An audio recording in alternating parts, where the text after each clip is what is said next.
नमस्कार विद्यार्थ्यांनो, मी प्राची लुडवे तुमची व्हर्च्युअल टीचर. बृहन्मुंबई महानगरपालिका शिक्षण विभाग अंतर्गत व्हर्च्युअल क्लासमध्ये तुम्हा विद्यार्थ्यांचे हार्दिक स्वागत. मुलांनो, कोविड-19 कालावधीत शाळा बंद असल्या तरी तुमचे शिक्षण चालू राहावे यासाठी बृहन्मुंबई महानगरपालिकेने तुम्हाला घरी बसून दर्जेदार शिक्षण मिळावे या हेतूने एज्युकेशन फॉर ऑल इनिशिएटिव्ह अंतर्गत BMC एज्युकेशन हे चॅनेल सुरू केले आहे. मुलांनो, तुम्हाला या चॅनेलचा नक्कीच लाभ होईल. मुलांनो, आज आपण विज्ञान व तंत्रज्ञानमधील एक नवीन पाठ पाहणार आहोत. चला तर पाठाला सुरुवात करूया. मी प्राची लुडवे. आज आपण इयत्ता 8वी सामान्य विज्ञानमध्ये 9वा पाठ, तो म्हणजे आपत्ती व्यवस्थापन, डिझास्टर मॅनेजमेंट याची माहिती घेणार आहोत. आपण आपल्या मागील इयत्तामध्ये काही आपत्तींची माहिती घेतली होती. तुम्हाला आठवतच असेल, 6वीमध्ये आपण शिकलो आहोत. हे बघा, तुम्हाला चित्र दिसतंय भूकंपाचं. हे पहा, सुनामी लाट. वेगवेगळे चित्र तुम्हाला दाखवणार आहेत. त्यामध्ये तुम्हाला कोणकोणत्या आपत्ती आपल्यावर येतात. आपत्ती म्हणजे थोडक्यात संकट. भरपूर पाऊस पडला की सगळीकडेच पाणीच पाणी, पूर येतो नद्यांना, घरं इमारती बुडून जातात, आग लागणे, या अनेक आपत्ती, वेगवेगळ्या आपत्तींना आपण तोंड देत असतो. चक्रीवादळ, 3 जूनला चक्रीवादळ आलं होतं अलिबागच्या दिशेने, तुम्हाला माहीतच असेल. ज्वालामुखी हे सुद्धा एक आपत्ती आहे.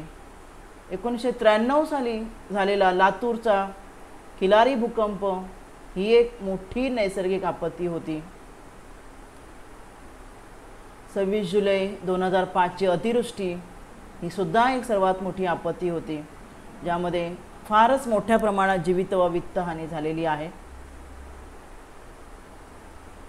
ही तामिळनाडू 2015 नोव्हेंबरला तामिळनाडूला झालेली अतिवृष्टी. महाड दुर्घटना, महाडचा तुम्हाला माहितीच असेल. महाड 2 ऑगस्ट 2016ला महाडचा जो सावित्री नदीवर जो असलेला जो पूल होता, तो पूल कोसळला रात्रीच्या वेळेला. अनेक वाहनं त्यामध्ये माणसांसहित बुडून वाहून गेली. माळीणगाव पाहूया आपण. माळीणगाव दरड कोसळली, पूर्ण माती डोंगर खाली वाहून आला आणि बऱ्याच लोकांची घरं, लोकांसहित घरं वाहून गेली. झाडं उन्मळून कोसळून पडली.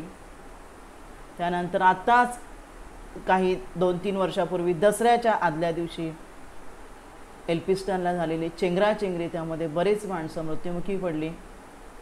तर ही सगळी जी उदाहरणं आहेत ती आपल्यावर येणारी संकट म्हणजेच आपत्ती, कॅलॅमिटी. काय आपत्ती म्हणजे अचानक उद्भवणारं असं संकट की ज्यामुळे राष्ट्राची किंवा समाजाची मोठ्या प्रमाणात जीवित, आर्थिकही सामाजिकही हानी होते. अशा संकटांना आपत्ती असे म्हणतात. Sudden event that causes a large scale damage to life, property and social aspects of a nation or a society and that is called as disaster. अशा या आपत्ती सतत आपल्यावर ओढवत असतात. पावसाळा सुरू झाला की मोठी आपत्ती केव्हा ना केव्हा येऊ शकते. भीतीच असते पाणी भरण्याची, किती जरी नालेसफाई वगैरे केली तरी. तर अशा ह्या आपत्ती ज्या आहेत, ह्या आपत्तीचे 2 प्रकार आहेत. काही आपत्ती तुम्ही आता चित्रामध्ये पाहिल्या असतील, निसर्गता घडून येत आहेत की त्याला आपण कारणीभूत नाही आहोत. नैसर्गिक आपत्ती जसं भूकंप, सुनामी, ज्वालामुखी वगैरे तुम्ही आता पाहिलं. पण काही आपत्ती मानवाच्या चुकीमुळे होत आहेत, त्यामुळे त्याला मानवनिर्मित आपत्ती असे म्हणतात. या भूकंप, ज्वालामुखी, अतिवृष्टी, भरपूर पाऊस पडला, नद्यांना पूर आलेत, पूर येणे, सुनामी, दुष्काळ, ओला दुष्काळ म्हणजे भरपूर अतिवृष्टी, पाऊसच पडला नाही त्याला सुका दुष्काळही म्हणतात. पण मानवी कृतीमुळे, मानवाच्या चुकीमुळे होणाऱ्या काही आपत्ती आहेत. त्यामध्ये आग लागणे, युद्ध किंवा दंगल, चेंगराचेंगरी, बॉम्बस्फोटही एक येईल यामध्ये. तर ह्या सगळ्या आहेत. मानवनिर्मित आपत्ती. तर ह्या सर्व आपत्तीपैकी आपण एक आपत्ती पाहणार आहोत, ती म्हणजे भूकंप, अर्थक्वेक. भूकंप आपल्याला माहिती आहे ना, भूकंपाचा अनुभव काहींनी घेतला असेलही. तर भूकवचामध्ये अचानक हालचाल होते. भूकवच जमीन तुम्हाला चित्रामध्ये दिसत असेल, अचानक हालचाल होते आणि काही क्षण भूकवच हादरतं, याला म्हणतात भूकंप. भूकंपामुळे जमिनीचा काही पृष्ठभाग पुढे मागे होतो किंवा वर खाली होतो. साहजिकच त्यामुळे भूपृष्ठ हादरते. Sudden vibration on the earth and shaking of earth surface is called as earthquake. And this cause seismic waves leading to movement of earth surface like tremor, shaking or it goes up and down. म्हणजे वर खाली सुद्धा जमीन हलते या भूकंपामुळे. पहा या चित्रामध्ये तुम्हाला दिसेल की भूकंपाच्या ज्या लाटा असतात त्या लाटा भूगर्भामध्ये निर्माण होतात आणि धक्के जे आहेत ते जमिनीच्या आत व वरच्या पृष्ठभागावर सर्व दिशांनी पसरतात. हे भूकंप नाभी आहे, दाखवले पहा, तिथून त्या वरच्या दिशेने पसरतात. नाभीवर अगदी सरळ रेषेत भूपृष्ठावर असलेला जो बिंदू जो आहे त्याला केंद्रबिंदू म्हणतो. आणि ज्यावेळेस भूकंप होतो त्या तीव्र लाटा आणि हादरे सर्वप्रथम केंद्रालगत येऊन पोचतात आणि त्यामुळे केंद्राजवळ जिथे भूकंपाचं केंद्र आहे तिथे मोठ्या प्रमाणात भूकंपाचे हादरे बसतात. सतत कुठे ना कुठे सतत भूकंप होतच असतात. पहा या चित्रामध्ये तुम्हाला दिसेल भूकंपाचं जे मुख्य जे आहे, ज्या ठिकाणी भूकंप होतो, भूकंपाचा केंद्र नाभी म्हणजे जमिनीचा खालचा जो भाग की ज्या ठिकाणी प्रचंड उष्णता निर्माण झाली असेल की ज्यामुळे भूकंप होणार आहे, तो वरचा पृष्ठभाग एपी सेंटर लिहिला बघा, भूकंपाचा केंद्रबिंदू आपण म्हणतो. आणि जिथून भूकंप सुरू होतो आणि मग त्या लाटा ह्या अशा प्रकारे पसरतात. आणि ह्या ज्या लाटा ज्या आहेत भूकंपाच्या लाटा या ठिकाणी बघा दाखवलं आहे, सिस्मिक वेव्ज. आणि त्या लाटा म्हणजे जमीन हादरते. कुठपर्यंत त्या लाटा जातात तिथपर्यंत जमीन हलते. त्याला भूस्तरीय हालचाल असे म्हणतात. हे पहा तुम्हाला यामध्ये दिसतंय या चित्रामध्ये, ज्या ठिकाणी भूकंपाचा केंद्रबिंदू असतो त्या ठिकाणी जास्त नुकसान होतं. अशा प्रकारे भूकंपाचे हादरे जे आहेत ते सौम्य किंवा तीव्र दोन्ही स्वरूपाचे असू शकतात. पृथ्वीवर विध्वंसक भूकंप जे आहेत त्यापेक्षा जे छोटे छोटे भूकंप असतात त्यांची संख्या जास्त असते. नॅशनल अर्थक्वेक इन्फॉर्मेशन सेंटरच्या निरीक्षणानुसार आपल्या पृथ्वीवर प्रत्येक वर्षाला जवळजवळ 12,400 ते 14,000 भूकंप होत असतात. यावरून लक्षात येतं की पृथ्वी सतत कमी अधिक प्रमाणात सतत भूकंप पावत असते किंवा कंप पावत असते. तर भूकंप मापन यंत्र सिस्मोमीटर हे यंत्र कशासाठी आहे? भूकंपाची नोंद घेणारं हे यंत्र आहे. सिस्मोग्राफ किंवा सिस्मोमीटर असेही त्याला म्हणतात. हे उभं सिस्मोमीटर आहे, उभं भूकंप मापक यंत्र. म्हणजे उभ्या त्याच्या लाटा मिळतात पहा, भूकंपाची नोंद या यंत्रावर होते, त्याला म्हणतात सिस्मोग्राफ. आणि हे आडवं भूकंप मापक यंत्र आहे. आडव्या त्यावर बघा तुम्हाला दिसत असतील ज्या वेव्ज दिसतात लाल रंगाच्या, त्या भूकंपाच्या लहरी आहेत. हे बघा, एकक काय येणार? भूकंप मोजण्याचं एकक आहे रिस्टर स्केल.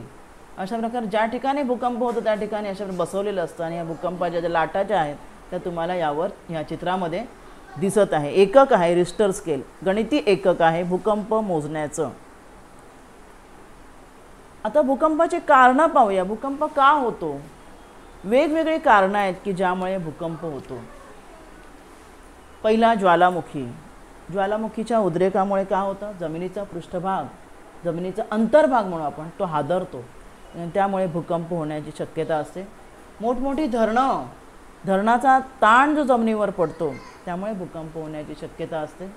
खाणकाम, खाणीतून धातू काढण्यासाठी खाणीमध्ये मोठे स्फोट घडवून आणतात खाणीमध्ये आणि त्यामुळे भूकंप होऊ शकतो.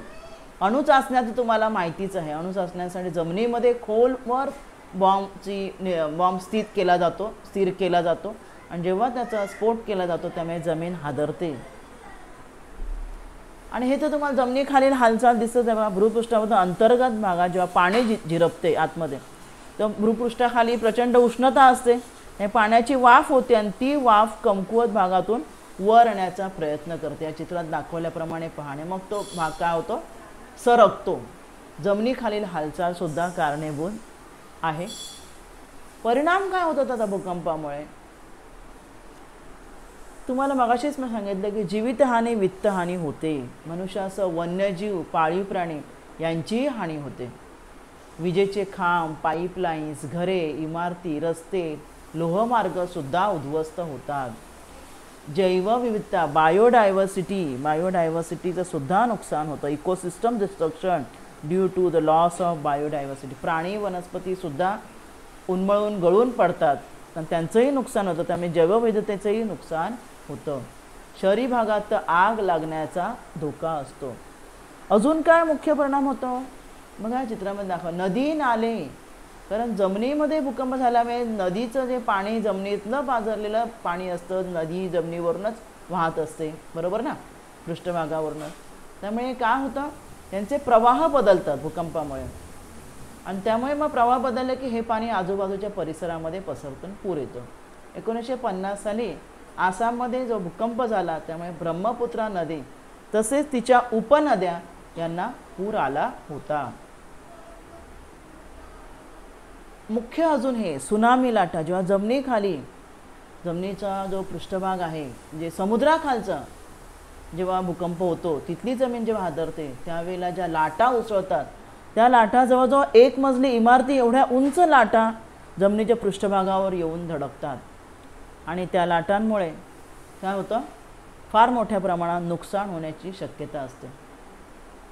पुढील चित्रामध्ये तुम्हाला ह्या दिसेल की ज्या लाटा असतात त्या लाटा कशा प्रकारे येऊन धडकतात.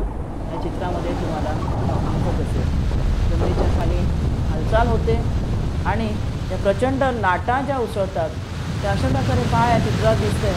त्याप्रमाणे ह्या लाटा हळूहळू पृष्ठभागाकडे येतात. पृष्ठभागाकडे आल्यावर तेथील सर्व परिसर प्रथम बघा दिसतं इथे आतमध्ये समुद्राचं पाणी आत खेचलं जातं, किनाऱ्याकडचं पाणी, आणि नंतर त्या लाटा ज्या आहेत सुनामी लाटा त्या किनाऱ्यावर येतात आणि किनाऱ्यावर जेवढा भाग असेल तेवढा त्या उद्ध्वस्त करून जातात, स्वतःबरोबर आतमध्ये घेऊन जातात. सुनामी लाटा येणं हे फार मोठ्या प्रमाणामध्ये भूकंपामुळे होणारं फक्त एकाच भागामध्ये नाही, तर त्या जमिनीखाली झालेल्या समुद्राच्या पृष्ठभागामध्ये झालेल्या भूकंप ज्या ठिकाणी तिथून संपूर्ण गोलाकार जेवढा परिसर असेल तेवढा सर्व परिसर जे आहे सुनामी लाटेमुळे नष्ट. सुनामी लाटेमुळे भूकंपामुळे होणारी ती समुद्राच्या पृष्ठभागातळाशी होणाऱ्या भूकंपामुळे होणारे सुनामी लाटेमुळे प्रचंड नुकसान होतं. भूमिगत जलपातळी वरखाली होते. सांगितलंच तुम्हाला मगाशी मी, पाण्याची जी पातळी वरखाली होते की ज्यामुळे प्रचंड नुकसान होतं. मग आता आपण भूकंपामध्ये काय दक्षता घ्यायची ते पाहायचं आहे, फार महत्त्वाचं आहे. भूकंप झाला असता आपल्याला जाणीव झाली तर सैरावैरा पळायचं नाही आहे, न पळता आहे त्या जागी उभं राहायचं आहे. जमिनीवर बसा. टेबल, पलंग, कोणत्या एखाद्या फर्निचर खाली स्वतःला झाकून घ्या, कारण फर्निचर खाली तुम्ही राहिल्यामुळे तुम्हाला कोणती इजा होणार नाही. आणि जमिनीची हालचाल पूर्ण थांबेपर्यंत आसपास कुठे टेबल किंवा डेस्क नसेल तर घराच्या एखाद्या कोपऱ्यात सुद्धा तुम्ही खाली बसून दोन्ही हात गुडघ्याभोवती घेऊन त्यात तुमचा चेहरा तुम्ही झाकून घेऊ शकता. समजा तुम्ही गाडी चालवत आहात, तुम्ही जर गाडी चालवत असाल तर काय कराल, तुम्ही वाहनात असाल तर सुरक्षित ठिकाण पाहून लगेच वाहन थांबवा आणि तुम्ही देखील वाहनाच्या आतच बसा, बाहेर येण्याचे टाळा. इमारती, झाडे, विजेच्या तारांजवळ थांबू नका. भूकंप जेव्हा होतोय असं तुम्हाला वाटतंय तर काय करायचं नाही, तर लिफ्टचा वापर करायचा नाही, जिना वापरायचा. एका जागी अवघडलेल्या स्थितीत जास्त वेळ बसू नका, शरीराची थोडीफार हालचाल करा. भूकंपानंतर शॉर्ट सर्किटमुळे आग लागण्याची भीती असते, त्यामुळे हे टाळण्यासाठी घरातील मेन स्विच मुख्य बंद करा. कंदील, काड्यापेटी, मेणबत्ती यांचा वापर करू नका. बॅटरी किंवा टॉर्च वापरा. पुढे आपण पाहणार आहोत अर्थक्वेक रेजिस्टन्स बिल्डिंग किंवा अर्थक्वेक प्रूफ म्हणजे भूकंप रोधक इमारती. म्हणजे काय की जमिनीची ठराविक मर्यादेपर्यंत हालचाल झाली तरी धोका होणार नाही अशा बांधकामाला म्हणतात भूकंपरोधक बांधकामे. मग अशा ह्या बांधकामांसाठी काय केलं जातं बघा या चित्रात. आपल्या नेहमीच्या इमारती आणि यामध्ये फरक बघा. या नेहमीच्या इमारती ह्या अशा आहेत आणि जी भूकंपरोधक इमारती अशा आयसोलेशन असतं. म्हणजे जरी भूकंप झाला तरी हा खालचा भाग फक्त हलेल, वरच्या इमारतीला काही धोका होणार नाही. इमारतीच्या बांधकामासाठी भारतीय मानक संस्थेने काही कोड ठरवलेले आहेत. IS 456 प्रमाणे इमारतीचे बांधकाम केले जाते.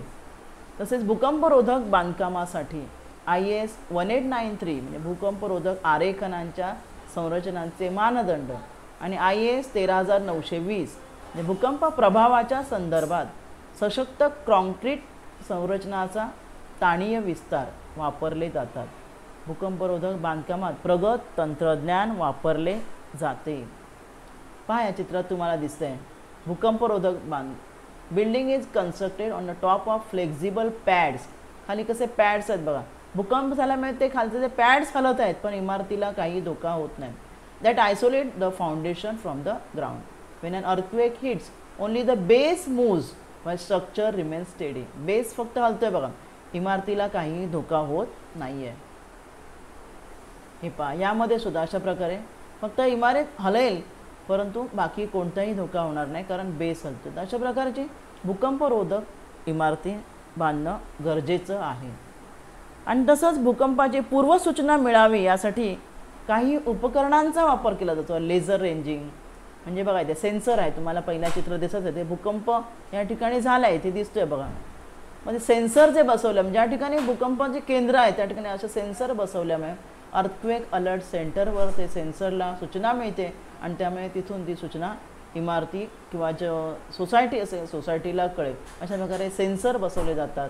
Very long, base line, Geiger counter, creep meter, strain meter, tide gauge, tilt meter, volumetric strain अशा प्रकारची आधुनिक साधनं वापरली जातात. हे बघा हे बाजूला क्रिप मीटर आहे बघा साधन. क्रिप मीटर हे जे व्हर्टिकल पण असतं आणि हॉरिझॉन्टली असतं. पहा या ठिकाणी क्रिप मीटर म्हणजे काय, त्यामध्ये एक वायर असते स्ट्रेच केलेली दिसते तुम्हाला. ही वायर आहे बघा या ठिकाणी stretch wire across a fault to measure. Fault म्हणजे काय, जिथे फॉल्ट किंवा भूकंपाचं जे केंद्र आहे बघा या ठिकाणी जमीन हलताना दिसते तुम्हाला है ना, हा भूकंपाचं केंद्र आहे. फॉल्ट म्हणजे ठिकाण ते. टू मेजर हॉरिझॉन्टल मुवमेंट, ज्या वेळेला ही मुवमेंट होणार त्याला काय होणार, वन साईड मुवमेंट होणार त्यावेळेला इथे ती नोट होणार बघा. One side is anchored to the post and the other side is attach to weight. इथे वेटला लावलेले आहे बघा एका ठिकाणी. That can slide if the fault moves. जर तो भाग हलला की हा जो अँकर जो लावलेला आहे तो हलणार आणि त्यामुळे त्याचं मापन याच्यावर केलं जाणार. हे इथे वजन आहे बघा, इथे वेट लावलेलं आहे बघा दिसतं तुम्हाला, हे वेट आहे. वन साईड अँकर टू द पोस्ट, हे अँकर पोस्ट आहे आणि other side is attach to the weight that can slide म्हणजे हलणारं. पुली असते ना त्याप्रमाणे आहे बघा, इथे पुली दिसते बघा, पुलीवर हे लावलेलं आहे. त्यामुळे जेव्हा ही जमीन हलणार तेव्हा याची हालचाल होणार आणि क्रिप मीटरने नोंद केली जाणार आहे. इन्स्ट्रुमेंट टू मेजर फॉल्ट्स, भूकंपाची नोंद घेण्याची वेगवेगळे उपकरणं आहेत. We can monitor a faults movement both vertical and horizontal. या उपकरणांच्या साहाय्याने आपण काय करू शकतो, हालचाल मोजू शकतो. क्रिप मीटर आहे, laser ranging, tilt meter. Tilt meter हे उभं आहे वर्टिकल आहे, क्रिप मीटर हे असतं हॉरिझॉन्टल असतं. तर ही सर्व अशी उपकरणं आहेत की ज्यांच्या साहाय्याने आपण भूकंपाची हालचाल नोंद करू शकतो आणि आपल्याला पूर्वसूचना मिळेल. भूकंपाची पूर्वसूचना मिळण्यासाठी ही सर्व साधनं. दुसरी आपत्ती आहे आग, फायर. आग लागणे ही सुद्धा एक महत्त्वाची आपत्ती आहे. ही आपत्ती एकतर मॅनमेड मानवनिर्मित असू शकते किंवा नैसर्गिकसुद्धा असू शकते. कारण मानवनिर्मित म्हणजे काय, मानवाच्या चुकीमुळे कधीकधी गोदामाला आग लागली किंवा एखाद्या तर आत्ताच तुम्ही ऐकलं असेल, मोबाईलच्या दुकानामध्ये आग लागली. म्हणजे मानवाच्या चुकीमुळे आगी लागू शकतात. किंवा बाजूच्या चित्रात तुम्हाला दिसत असेल, वणवा आहे हा, फॉरेस्ट फायर म्हणतो ना आपण. भरपूर उष्णतेमुळे झाडाला झाडं घासून जी आग लागते त्याला फॉरेस्ट फायर म्हणतात, वणवा. तर ही आहे नैसर्गिक आग. म्हणजे आग मानवनिर्मित किंवा नैसर्गिक असू शकते. मग ह्या आगीचे काही प्रकार आहेत. पहा, तुम्हाला चित्रात दिसतात आगीचे प्रकार. ए वर्गीय आग, बी वर्गीय आग, सी वर्गीय आग, ड वर्गीय आग, ई वर्गीय आग. ए वर्गीय आग म्हणजे काय? तर घनरूप पदार्थ जे असतात, लाकूड किंवा कागद, कपडे वगैरे यांना जी आग लागते त्यांना अवर्गीय आग म्हणतात. घनरूप पदार्थांना थंडावा निर्माण केला की ती आग विझते. दुसरी जी आहे द्रवरूप पदार्थांना लागणारी आग, ब वर्गीय आग. ही फार महत्त्वाची आहे. ज्वालाग्राही पदार्थ, द्रव पदार्थ जसं पेट्रोल, तेल, वॉर्निश, स्वयंपाकाचं आपलं तेल यांना जर आग लागत असेल तर त्यांना काय म्हणतात? ब वर्गीय आग. हे पदार्थ हलके असतात आणि त्यामुळे फेस येणारे जे काही पदार्थ असतात त्यांनी ती आग विझवली जाते. तिसरा आहे क वर्गीय आग. इलेक्ट्रिकल इक्विपमेंट्स, वायरिंग, जी इलेक्ट्रिकल वायरी वगैरे असतात आणि घरगुती गॅस यांना जी आग लागते ती क वर्गीय आग असे म्हणतात. नंतर ड वर्गीय आग. ड वर्गीय आग म्हणजे रासायनिक पदार्थ, धातू वगैरे ज्वलनशील काही रासायनिक पदार्थ असतात, जसे सोडियम, पोटॅशियम सारखे, ते सामान्य तापमानाला पाण्याबरोबर तो लगेच क्रिया करतात आणि त्यामुळे आग लागण्याची भीती असते. त्यामुळे हे कसे पदार्थ जे आहेत, मॅग्नेशियम वगैरे, हे पाण्याशी संयोग पावल्यामुळे लगेच भडका उडतो. त्यामुळे ह्या पदार्थांमधली ह्या पदार्थामुळे लागणारी आग ती ड वर्गीय आग म्हणतात. आणि शेवटची क वर्गीय आग जी आहे ती आहे ज्वलनशील तेलं वगैरे जे आहेत त्यांना लागणारी आग. हे वेगवेगळ्या आगीचे प्रकार आहेत. आता विझवायची कशी आग?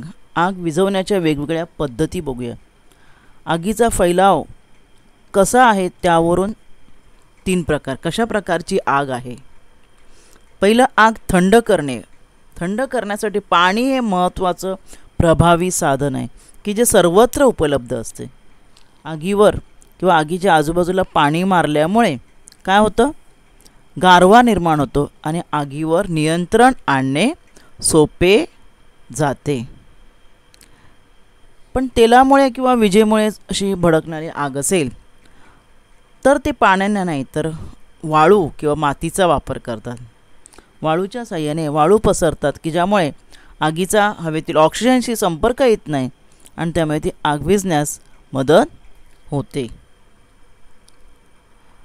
पुढचं फार महत्त्वाचं म्हणजे अग्निशमन यंत्र वेगवेगळी. अग्निशमन यंत्राचा उपयोग करायचा. अग्निशमन यंत्राचा हा एक प्रकार आहे स्ट्रिपर. या पंपातून आगीवर सर्व बाजूने पाण्याचा मारा करून आग विझवता येते, याला स्ट्रिपर म्हणतात. या पद्धतीमध्ये एकतर आधी पहिलं म्हणजे महत्त्वाचं की ज्वलनशील पदार्थ आगीजवळ ठेवायचे नाही, लाकडी सामान किंवा पेट घेणाऱ्या वस्तू. आणि नुकतीच लागलेली आग असेल तर हा स्टिरप पंप वापरतात. त्या पंपामधून आगीवर सर्व बाजूने पाणी मारता येते, स्टिरप पंप म्हणतात ह्याला. आणि अग्निशमन यंत्र तर तुम्हाला माहितीच आहे. यामध्ये विनेगर म्हणजे ॲसिटिक ॲसिड आणि खाण्याचा सोडा यांचं मिश्रण केलं जातं आणि कार्बन डायऑक्साईड वायू मुक्त होतो. आणि कार्बन डायऑक्साईड तुम्हाला सर्वांना माहितीच आहे की तो ज्वलनास मदत करत नाही, फायर एक्सटिंग्विशर ना याला म्हणतात. आणि त्यामुळे कार्बन डायऑक्साईड निर्मिती यामध्ये होते अग्निशमन यंत्रामध्ये. मी याचा वापर करणं हे आपल्याला माहीत असलंच पाहिजे. वेगवेगळ्या प्रकारचे फायर एक्सटिंग्विशर आहेत बघा. फोम जर मगाशी तुम्हाला मी फेसाचा सांगितला, द्रवरूप पदार्थांची जी आग विझवण्यासाठी फेस येणारं अग्निशमन यंत्र वापरलं जातं. फोमचं, कार्बन डायऑक्साईडचं, पाण्याचं, पावडरचं, वेट केमिकल्स, वेगवेगळ्या प्रकारचे अग्निशमन यंत्र असतात. इथे हा प्रात्यक्षिक तुम्हाला दिसत असेल. अग्निशमन यंत्रामध्ये कुपी असते आणि त्या कुपीमध्ये जे आहे आपली पावडर ठेवलेली असते, खाण्याचा सोडा, आणि सिलेंडरमध्ये ॲसिड असतं. ते मिक्स केल्यावर कार्बन डायऑक्साईड वायू मुक्त होतो आणि कार्बन डायऑक्साईड अशा प्रकारे आग विझवण्यास मदत करतो. काळजी व सुरक्षात्मक. मग आग लागली तर काळजी कशी घ्यायची, काय काय करायचं, तुम्ही काय करू शकतो. आपण आपल्या घरापासून सुरुवात करूया. आपल्या घरी आपण बघा गॅस वापरतो, बरोबर ना. पण ह्या गॅसचं नॉब समजा चालू राहिलं, कधी आपल्या चुल्या जो शेगडी जो असतो त्याचं बटन चुकून चालू झालं तर गॅस लीक होऊन आग लागण्याची भीती असते. तर रेग्युलेटर जेव्हा वापरात नसेल त्यावेळी किंवा रात्री झोपताना किंवा बाहेर जाताना बंद करण्याची दक्षता घ्यावी. You should have the habit, you should develop the habit of switching off the gas regulator when not in use. Okay. दुसरं काय, आग जर लागली असेल आपल्या घरात ज्या जवळपास घरामध्ये किंवा आसपास तर आग असे ओरडून इतरांना सावध करा आणि मदतीसाठी बोलवा. To make alert and call them for help and shout loudly. आग लागली असेल तर कॉल करण्यासाठी in case of fire call 911. दुसरं काय, इथे काही उपाय दिले आहेत बघा.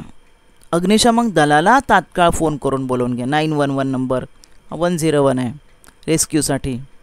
अग्निशमन दलाला टाक्या कशा वापरायची याची माहिती करून घ्या. इथे बघा ॲक्शन ड्युरिंग ए फायर काही काही ॲक्शन्स दिलेले आहेत बघा इथे. कॉल द रेस्क्यू सर्व्हिस, म्हणजे जे वाचवणारे जे टीम असते त्यांना बोलवा. इन्फॉर्म नेबर्स, शेजाऱ्यांना सांगा, आवाज करा, ओरडा, त्यामुळे लोकांना कळेल. इव्हॅक्युएट पीपल, लोकांना म्हणजे गर्दी कमी करण्याचा प्रयत्न करा. शक्य होईल तेवढ्या लोकांना बाहेर काढण्याचा प्रयत्न करा. Use a primary fire extinguisher means, fire extinguisher वापर करा. मीट फायर फायटर्स जे असतात ना त्यांना तुम्ही तात्काळ सूचना द्या. आणि if necessary you can call a doctor. हे सगळे उपाय आहेत, सुरक्षात्मक उपाय आणि काळजी. आग लागली असता घ्यावयाची काळजी. हे बघा या चित्रात दाखवले की अग्निशमन दलाचा तुम्ही तात्काळ उपयोग करू शकता. म्हणून बाळांनो तुम्हाला माहीत असेल आपल्या शाळामध्ये आजकाल अग्निशमन दलाचे हे काय फायर एक्स्टिंग्विशरचे जे टँक असतात ते प्रत्येक शाळामध्ये ठेवलेले असतात, बरोबर ना. म्हणजे त्याचा आपण उपयोग जर आपल्याला छोटीशी आग वगैरे लागली, काही धोका झाला तर आपण वापर करू शकतो. प्रथमोपचार. आता प्रथमोपचार फर्स्ट एड काय करायचं तर रुग्णाला आरामदायी वाटेल अशा रीतीने बसवायचं आहे किंवा झोपवून ठेवायचं आहे आणि तात्काळ डॉक्टरांची मदत घ्यायची आहे. खालील चित्रात पण दाखवले बघा. Let the patient seat or sleep in A comfortable position and call the doctor. ते काही चित्रामध्ये दाखवले बघा काय काय करायचं. आग लागणे किंवा छोटंसं भाजलेलं असेल, फर्स्ट एड फॉर बर्न्स, हात भाजला असेल तर रनिंग वॉटर खाली धरायचं, cover the burn and call for hospital for emergency. ह्या 3 गोष्टी. अजून काय, हे एक महत्त्वाचं आहे बघा. मोठी आग असेल, मग असे छोटेसे भाजलेलं वगैरे असेल तर हे बघा मोठी आग असेल ह्या 3 गोष्टी करायच्या आहेत. Stop, drop and roll. Stop, drop and roll म्हणजे काय, जर तुम्हाला वाटलं आहे की आपल्या अंगावरचे कपड्याने पेट घेतलं आहे तर जे तुम्ही आहात तिथेच थांबायचं आहे, पळायचं नाही आहे. जर तुम्ही धावलात हवेतील ऑक्सिजन ती आग वाढवण्यास मदत करतं. म्हणून स्टॉप, ड्रॉप म्हणजे खाली पडायचं आहे जमिनीवर, अँड रोल गडाबडा लोळायचं आहे म्हणजे त्या आगीचा हवेशी असणारा संपर्क कमी करण्याचा प्रयत्न करायचा. स्टॉप, ड्रॉप अँड रोल ह्या पद्धतीचा अवलंब करायचा की जेणेकरून आग विझण्यास मदत होईल. पुढचा भाग आपण पाहणार आहोत बाळांनो. दरड कोसळणे, भूस्खलन, लँडस्लाईड म्हणजे काय. मुलांनो तुम्हाला जुलै 2014 माळीण गावामध्ये, जी पुण्यातील माळीण गावात दरड कोसळली होती, ही गोष्ट तुम्हाला माहीतच असेल. जरी 6 वर्ष झाली तरी ती घटना आपल्या लक्षात आहेच. काय झालं होतं माहिती आहे का.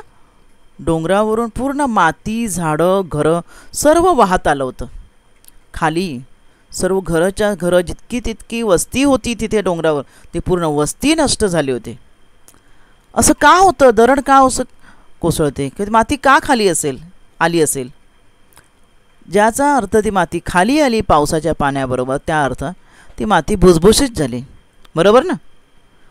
माती जेव्हा भुसभुशीत होते त्यावेळेला ती माती पावसाच्या जोराबरोबर खाली येते आणि यालाच म्हणतात दरड कोसळणे. पहा या चित्रात पण दाखवलं, व्याख्या दिली आहे. कठीण जे दगड असतात डोंगरावरचे, नैसर्गिकरित्या त्यांच्यामध्ये काही भेगा असतात है ना, भेगा व फटी. आणि विशेषतः जेव्हा अतिवृष्टी भरपूर पाऊस पडतो तेव्हा या भेगामध्ये पाणी शिरतं, खडकांची झीज होते आणि त्यांचं वजन वाढतं. पाणी पण एखाद्या बघा फुग्यामध्ये पाणी भरलेला फुगा जड लागतो ना, हवा भरलेला हलका असतो, आणि पाणी शिरून वजन वाढते. आणि अशा प्रकारचे खडक जेव्हा भरपूर पाऊस पडतो ते उतारी प्रदेशामध्ये घसरत खाली येतात आणि स्थिर होतात. तुम्हाला माहिती आहे आपल्या पृथ्वीचं गुरुत्वाकर्षण कोणत्याही वस्तूला खाली खेचून घेते, आणि हे सर्व दगड माती खाली येतात आणि यालाच दरड कोसळणे, लँडस्लाईड किंवा भूस्खलन. भूस्खलन म्हणजे जमीन खचणे, याला म्हणतात भूस्खलन. बघा या ठिकाणी सुद्धा दाखवले तुम्हाला चित्रामध्ये झाडंसुद्धा कारण झाडं जी आहेत त्या डोंगरावर जे आहेत झाडासहित ती माती खाली येते. Natural cracks and fissures present in hand rocks cause their breaking, and especially at the time of heavy rains, water enters in these cracks, weight of these rocks increases and these rocks slide on the slopy region and settle at the bottom, and this is called collapse of rift or landslide, भूस्खलन असे म्हणतात. काय कारणं मग भूस्खलनाची? ही प्राथमिक कारणं आहेत सगळी. भूकंप, त्यानंतर काय सुनामी लाटा, अतिवृष्टी, वादळे, चक्रीवादळं वगैरे, भरपूर पाऊस पडणे. पाऊस हे फार महत्त्वाचं कारण आहे. माती मोकळी होते आणि ती माती वाहत खाली येते आणि यांचे परिणाम म्हणून दरडी कोसळण्याचे प्रकार घडतात. दुसरं काय, हे तर फार महत्त्वाचं कारण तुम्ही डोंगरावरची झाडं जागा मोकळी करण्यासाठी डोंगरावरची झाडं तोडली. झाडं काय करतात माहिती आहे ना तुम्हाला? तुम्ही 8वीत आहात. झाडांची मुळं मातीला घट्ट धरून ठेवतात, कारण मातीतून तिला पोषक घटक आणि पाणी मिळत असतं. साहजिकच तुम्ही झाडं तोडून टाकलीत की मातीला घट्ट धरून ठेवणारा घटकच शिल्लक राहत नाही, ते माती मोकळी होते आणि त्यामुळे जोरदार जेव्हा पाऊस पडतो त्यावेळेला ती माती वाहत खाली येते. त्यामुळे एक फार महत्त्वाचं कारण अनलिमिटेड कटिंग ऑफ ट्रीज, हे एक महत्त्वाचं कारण. डोंगर घाटामध्ये तुम्हाला आजकाल माहिती असेल, ह्या चित्रात तुम्ही पाहिलं काय करावं लागतं, डोंगर खणून रस्ते तयार करावे लागतात. त्यामुळे हे रस्ते तयार करण्यासाठी बऱ्याच मोठ्या प्रमाणामध्ये खणण्याचं काम करतात. आणि साहजिकच खणताना काय नुसतं कुऱ्हाडीने किंवा कुदळीने खणत नाहीत, मोठी मोठी यंत्रांचा वापर केला जातो. आणि त्यामुळे उरलेले जे काही डोंगर जे असतात ते वीक होतात आणि त्यामुळे त्यांचे दगड जे आहेत ते मोकळे होऊन कधीतरी भरपूर पाऊस पडला की ते खाली कोसळतात. हे एक फार महत्त्वाचं कारण आहे. डोंगर दऱ्यामधून डोंगर घाटामधून रस्ते तयार करणे हे फार महत्त्वाचं कारण दरडी कोसळण्यासाठी. आता मग दरडी कोसळण्याचे परिणाम काय? नद्यांना अचानक पूर येतात, नद्यांचे मार्ग बदलतात, rivers get flooded and change their paths. धबधब्यांचं स्थानांतरण होतं. धबधबेसुद्धा, कारण दरडी कोसळल्यामुळे जिथून तो धबधबा येणार असतो दुसरीकडे नवीन धबधबा निर्माण होतो. मूळ धबधबा नाहीसा होऊन नवीन धबधबा, कृत्रिम जलाशय तयार होतात. Displacement of waterfalls and formation of artificial water reservoirs, हा एक इफेक्ट आहे लँडस्लाईडचा. दुसरं काय, या चित्रात बघा नीट पहा, तुम्हाला दिसेल जी माती कोसळली आहे त्याबरोबर झाडंसुद्धा खाली कोसळल्यात की नाही सर्व. म्हणजे ज्या वेळेला दरड कोसळते पायथ्याला कसे वृक्षही उन्मळून पडतात, उतारावरची बांधकामं कोसळून पडतात. नाही, सर्व दगड मातीचे ढिगारं वृक्ष खाली सपाट भागामध्ये येतात. साहजिकच सपाट भागामध्ये जर घरं असतील त्या ठिकाणी त्या घरांची म्हणजे सर्व जीवित आणि वित्त हानी होते. तुम्हाला चित्र बघा दिसत असेल, रस्ता आहे, रस्त्यावरून गाड्या चालल्यात आणि वरून ढिगारा कोसळतो आहे. तारीख पण तुम्हाला खाली दिसते बघा, 31 ऑगस्ट 2013ची घटना आहे आणि त्याचं हे चित्र आहे. हे दुसरं काय बघा, लँडस्लाईड अफेक्ट्स द ट्रॅफिक. जेव्हा हे दरड कोसळते, आता मगाच्या चित्रातही तुम्ही पाहिलं काय होतं त्यावेळेला, दरड जेव्हा कोसळते अशी महामार्गावर कोसळली की ट्रॅफिक काय होतं, ट्रॅफिक थांबलं जाणार. गाड्यांचं तर नुकसान होणारच आहे आणि त्यावर वाहतूकसुद्धा काय होते, विस्कळीत होते. Landslide affects the traffic. आणि नेक्स्ट, भूस्खलन होताना त्यावरील वनस्पती जीवन नष्ट होते. या चित्रात तुम्हाला दिसत असेल की माती जी आहे ते मातीबरोबर झाडं गळून पडत आहेत. पहा इथे तुम्हाला स्पष्ट दिसेल की दरड कोसळते पहा, आणि त्या डोंगरावर असली सर्व झाडं त्या दरडीबरोबर खाली आलेले आहेत. म्हणजे त्या ठिकाणी असलेलं वनस्पती जीवनसुद्धा नष्ट होते. अशा प्रकारे आपण या पाठामध्ये आज आग लागणे, भूकंप आणि दरड कोसळणे या आपत्तींची माहिती घेतलेली आहे. आज आपण या पाठात इथेच थांबूया. धन्यवाद.